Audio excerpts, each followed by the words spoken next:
do it.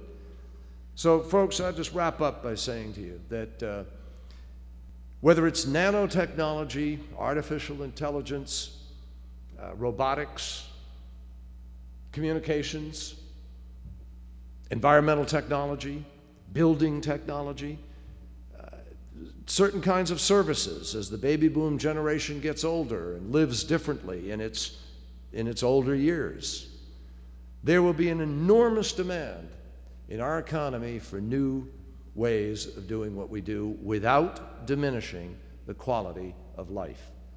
That is achievable. And your role in this wonderful career and avocation that you have chosen is to be able to empower us to be able to move to it rapidly enough that we don't hurt a lot of people for not having made those right choices. The market for renewable energy in America was $9.5 billion in 2002. You know what it was a year ago? $55 billion. You know what it's going to be in the next decade? It's going to be $226 billion.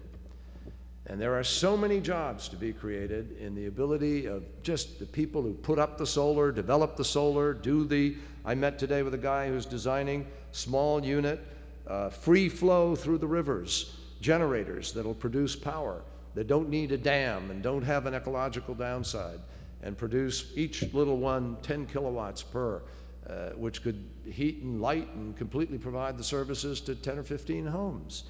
This is the future. And I hope you will be as excited about it as I am, because if we move our education system as aggressively as we can, so we take what Janelle said, that terrible figure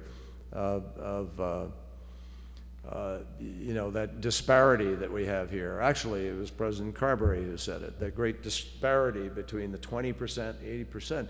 That's our challenge. But we can change it if we'll make the priority choices with our budget to do these things. That's what it's all about.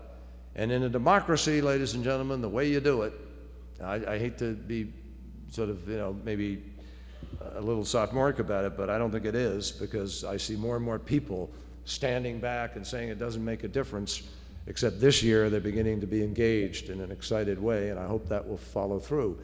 But in a democracy, in our democracy, we really can make those changes happen. We can make that difference. I saw that when I came back from Vietnam in 1969 and became involved. First thing I did here in this state was Earth Day, 1970. 20 million people came out of their homes on one day and said, we want clean air, we want clean water. And they didn't stop there. They targeted 12 congressmen who had the worst voting records in the Congress on that subject. They called them the Dirty Dozen, and they went out and defeated 7 of them in the next election. Let me tell you, there is nothing, Jimmy knows it, there's nothing like a bunch of sad faces around you the day after election to spur the survivors to shift into gear. And they did. That's when we passed the Clean Air Act, Clean Water Act, Safe Drinking Water, Marine Mammal Protection, Coastal Zone Management, and actually created the EPA. America didn't have an Environmental Protection Agency until those 20 million people demanded it. So I hope that in your educating efforts in these next months, you're going to create a whole bunch of folks who are going to change this paradigm where we seem to be gridlocked and stuck in a place of inactivity, of excessive partisanship, of too much ideology, and not as much common sense and effort to just find the common ground and solve problems which are important to everybody. We need a strategy where you're looking for 85 or 90 votes on something, not looking for 51 just to squeeze it by. And if we will put these issues in front of us, I guarantee you, your lives as educators, this consortium's commitments will be so much easier to complete. You'll be so much happier in the engagement. You'll be able to move at a much more rapid pace. So many more citizens will be brought into your fold, and so much more benefit will flow to our country. Let's not forget that when Thomas Jefferson left instructions with respect to his tombstone, he did not ask to be remembered for being a president of the United States. He wanted that tombstone to reflect that he was the founder of a free and universal education for every American.